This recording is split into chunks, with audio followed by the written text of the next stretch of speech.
Ladies and gentlemen, it has been 2 years since Euphoria. And a lot of people are hitting me up, yo, Screw, are you going to react to Euphoria again? Happy Euphoria Day. The fact that it became a holiday is crazy. And I didn't want to just react to Euphoria again. So I actually went back to the homie Curtis King channel when he did an interview with TDE Punch about the full version of Euphoria, the whole story of Euphoria that we actually haven't gotten. And it's been this hidden rumor and da-da-da, and I didn't actually stop and react to this and check this out. I always said I would, and what better than get it from Punch himself. Shout out to the homie Punch. By the way, tonight is the Baby Keem Vegas casino show. I will be there live and direct. It's going to be a turn up. If you see me, do not hesitate to come up and get a picture. Trust me, you'll probably make my day more than I'll make yours. That should make I love that. So if you come up to me, say what's up, shout out to you. I love that. Let's get right into it. Curtis. Things started to like, Punch. Oh, he ain't coming back outside. We're done here. And if you know what happened here is they're telling the story of the whole battle and going through everything, this, that, and the third. And if you ask me, by the way, Euphoria is the best song, the most potent battle song of the whole battle. I'm going to keep it real. It got quiet. Yeah. And then Euphoria drops. Mm-hmm. I'm sure that you heard Euphoria beforehand. What's crazy is, like I said, I had to go on tour. Oh, you had to go on tour. That's right. Okay. So I'm in Australia. Damn. When it kick off. That's got to suck. Wait a minute. Slow it down. You're in Australia. Yeah. The irony. Continue. He was out there trying to find a max win for somebody.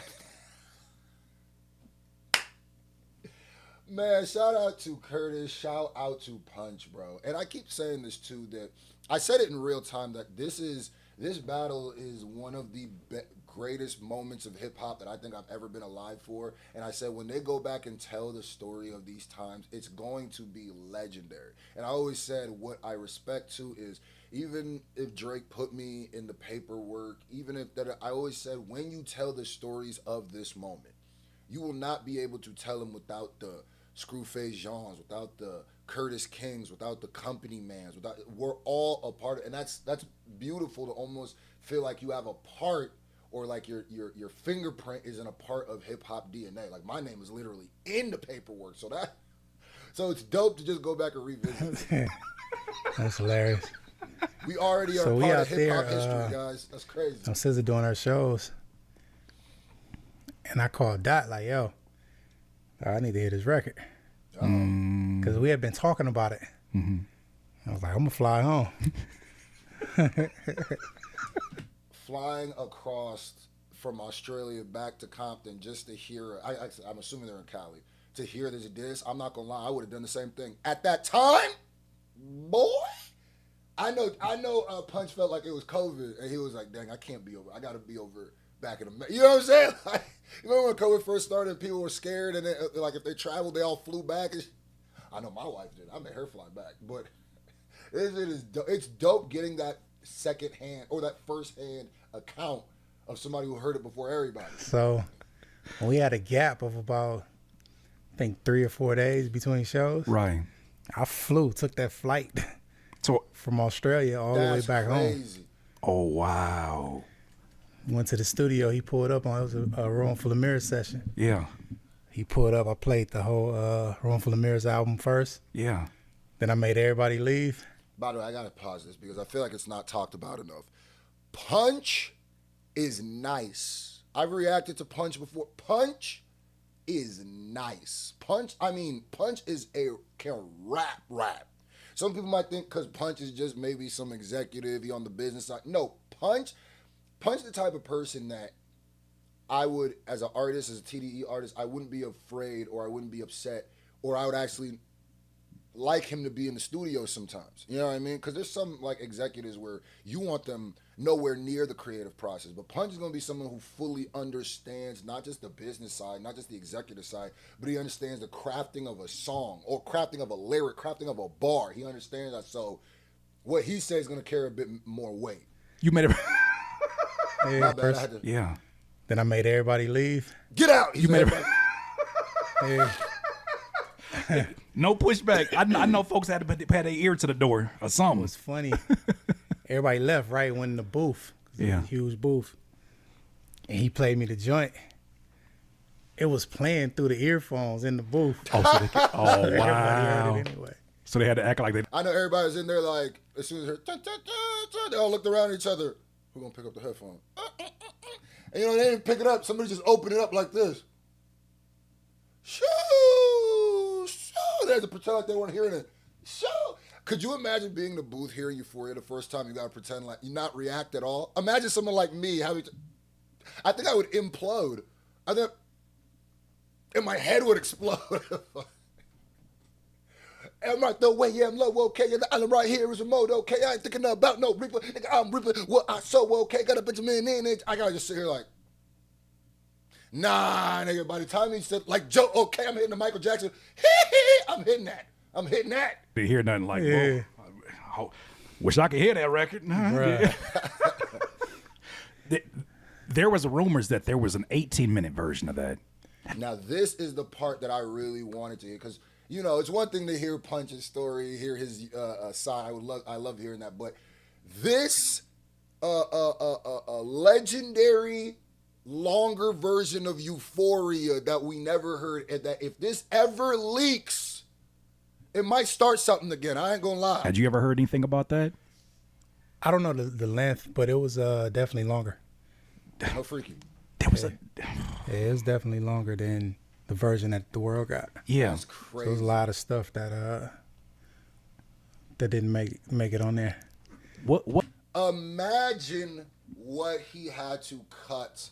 Believe you know what's crazy is there's a different version of Ether too, where Nas had to cut. You know you diabolical when you are in the middle of a war.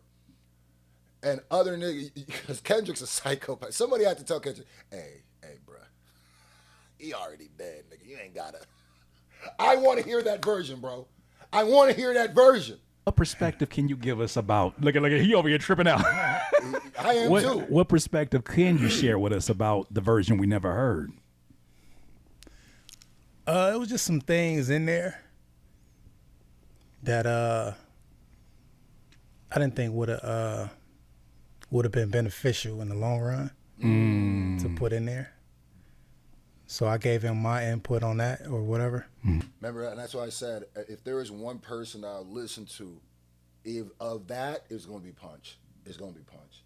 Because not only is he thinking of it on the business side, he's also thinking of it as the battle rap side too. That's why I would trust, if there was just some nigga at UMG or some, I'm not listening to this from Lucian. Lucian ain't finna tell me, hey, maybe you gotta, I just think it'd be better if you move this around. If I have the option, I'll be like, thank you, Lucian. I'll think about it and just not even touch the song. But if Punch comes in and goes, hey, screw, you might could have this right here strategically, because I know that I'm the one who's the most angry, so I'm going out. So I almost need somebody on the outside to go, hey, put a suppressor on that one. You don't need to bring the 5.56s and 7.62s. You don't need all of them. You know what I mean? Because once these bitches get to bouncing around, cracking around, we might get hit with a ricochet. So he took some of those things out. sound like he Now, took half the Kendrick song. infamously said, I got 1, 2, 3, 4, 5 plus 5 in stock. I know I'm moving out, but I want to ask this specific question because I still want to walk down the timeline. Have you had a chance to hear the mother 5 in stock? Nah. Okay, so moving along the timeline, and then what is it? There was a jump there. Curtis, what was that cut? What was that cut? What happened there?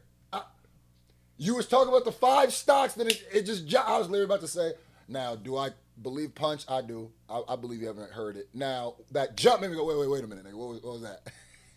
It could have just been an edit. Could have been dead air. Curtis could have farted. I don't know. We don't know what it is.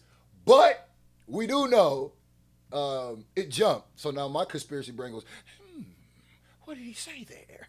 It's probably nothing. Is the next one we get? He has that Buried Alive. That's the one I was talking about. I know I always missed that one because I didn't listen to that one. That's the one I didn't listen. At this point, I said I have this theory, and I'm just gonna put it out there. I'm not putting words in your mouth, but I have this theory that he started just dropping shit to see what Dot was gonna do next because he wanted to see his damn self. Man, Because this was pure cinema. maybe I don't know. I know it's tough when you engage like that Right. to deal with silence. 'Cause silence become a whole different enemy. Right. That's the Absol calling, by the way. Are we gonna stop it right there? I know when you're in that situation, he says silence turns to an enemy, which could speak to a lot of the moves Drake did during that battle and after, where it's like, as long as there's not silence, Drake is terrified of that. But wow, ladies and gentlemen, happy Euphoria Day. Finally got to hear it from Punch himself. The story of him. I didn't know he was in Australia when this happened. There's a longer version. He cut some of it. Some people are saying he must have cut about 10 minutes type 11, 12 minutes. But hey, if ever those, because you know that original version of, what was it? Was it DNA where he dissed Big Sean? It came out years later. So I'm just saying, if I'm still here when I drop, in 5 years from now, I might fire this bitch up. You feel me? So, ladies and gentlemen, shout out to Punch, shout out to Curtis. It feels awesome witnessing hip hop history like we did, man.